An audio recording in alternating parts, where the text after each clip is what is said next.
S'entraîner chez soi. Un véritable challenge pour certains, une obligation pour d'autres. Cependant, si l'absence de matériel ou sa réduction, si vous en avez un peu chez vous, va impacter votre manière de vous entraîner, cela ne veut pas dire que vous ne pouvez pas obtenir de résultats. Simplement, il faudra adapter votre manière de faire et c'est pour cela qu'aujourd'hui, je vous propose de lister quelques conseils pour vous aider à continuer à progresser tout en vous entraînant chez vous. Dans cette vidéo, nous allons nous concentrer sur l'hypertrophie et deux autres vidéos sortiront bientôt sur la chaîne pour aborder d'autres qualités physiques. Tout d'abord, établissons la façon de réfléchir à adopter dans cette situation et elle est relativement simple puisqu'elle se découpe en 3 points. Premièrement, faites la liste de tout ce que vous n'avez plus. Quels équipements, quelles machines est-ce que vous utilisiez et dont il va falloir vous passer. Deuxièmement, pour chaque élément de cette liste, établissez ce qu'il vous apportait et que vous allez devoir reproduire. Par exemple, pour l'exercice du squat, une barre et des poids servaient à ajouter de la tension mécanique sur ce pattern de mouvement que vous pouvez reproduire au poids du corps chez vous sans matériel. Un vélo vous permettait d'ajouter de la contrainte à vos membres inférieurs sur un effort cardiovasculaire plus ou moins long et plus ou moins intense.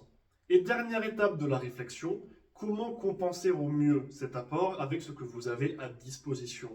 Et c'est là que vos connaissances vont rentrer en jeu. Plus vous maîtrisez la manière de développer un muscle ou une qualité physique, plus vous serez en mesure de trouver une alternative pour tout de même atteindre ce développement. Et ne vous en faites pas, je vais revenir sur ces connaissances dans la suite de cette vidéo. Maintenant que nous sommes fixés sur la manière de réfléchir pour vous programmer, nous allons pouvoir passer à notre sujet du jour, l'objectif le plus répandu parmi les pratiquants de musculation, l'hypertrophie. Et pas seulement pour devenir le plus musclé possible, mais également pour affiner ses courbes, pour se dessiner, pour être plus à l'aise au quotidien, plus performant dans un sport, ou simplement pour augmenter un peu sa dépense calorique quotidienne. Sans haltères, machines, barres ou poids extérieur, on est dépendant des exercices au poids du corps. De là, il peut sembler compliqué de progresser. Et pourtant, reprenons notre mode de réflexion.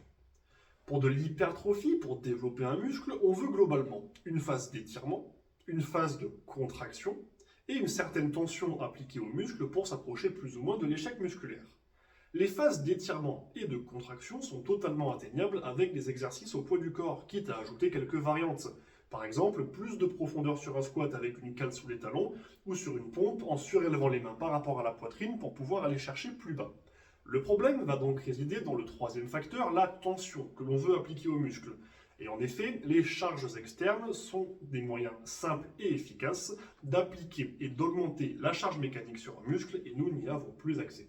Comme évoqué précédemment, le fait de réussir à approcher l'échec musculaire est un signe de forte tension appliquée. Mais si pour cela on doit réaliser un nombre absurde de répétitions, alors les effets risquent d'être légèrement différents et surtout c'est beaucoup plus compliqué à mettre en place. Si l'on doit faire 200, 300, 400 squats au poids du corps pour commencer à ressentir un peu de fatigue musculaire, c'est long et finalement pas très pratique. Alors pour vous permettre d'augmenter la tension ressentie durant les exercices, je vous propose aujourd'hui 3 méthodes. La tension continue, le tempo et la volonté de cibler un muscle. Premièrement, la tension continue. Lorsqu'un muscle s'étire et se contracte, il accumule de la tension, mais si entre chaque répétition vous lui permettez de se reposer, il l'accumulera bien plus lentement. Lors d'un squat, vous descendez puis vous remontez, donc vos quadriceps se travaillent. Mais si à chaque fois que vous remontez en position haute, vous verrouillez vos genoux, ils se trouvent alors dans une position où ils ne travaillent presque plus. En revanche, si vous vous arrêtez alors que vos genoux sont encore légèrement fléchis, alors vos quadriceps seront toujours sous tension. De cette manière, vous allez pouvoir enchaîner les squats sans jamais laisser un moment de répit à vos muscles, ce qui leur permettra d'accumuler de la tension de manière ininterrompue, vous permettant d'atteindre la fatigue musculaire beaucoup plus rapidement. Toujours dans cet objectif d'augmenter les tensions, le travail en tempo est très intéressant. Lors d'une pompe, par exemple, si vous vous laissez tomber au sol, alors, pendant la descente, vos pectoraux et vos triceps, pour faire simple, ne travailleront pas, puisqu'ils ne vous retiennent pas. En revanche, si vous contrôlez votre descente, ils devront être contractés, une contraction excentrique.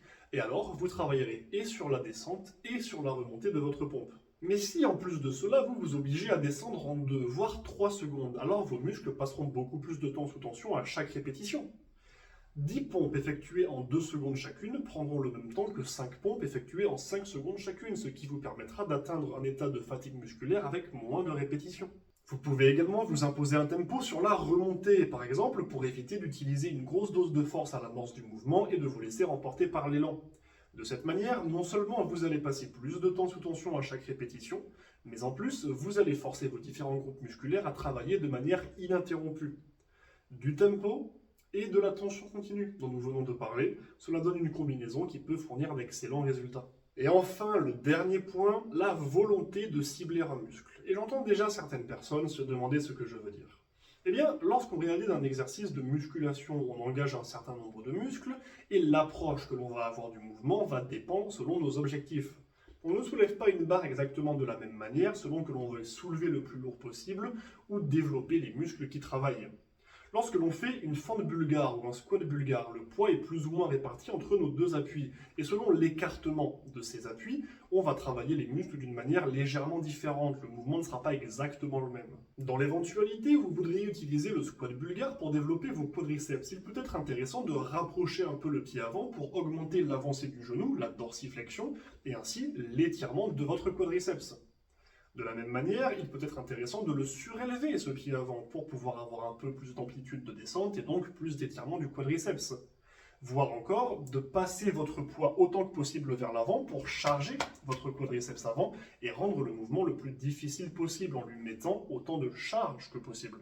En vous impliquant réellement avec quelques astuces et l'intention de vraiment cibler un muscle qui travaille en particulier, alors vous atteindrez l'échec musculaire beaucoup plus rapidement en augmentant les contraintes, ce qui peut donner de meilleurs résultats.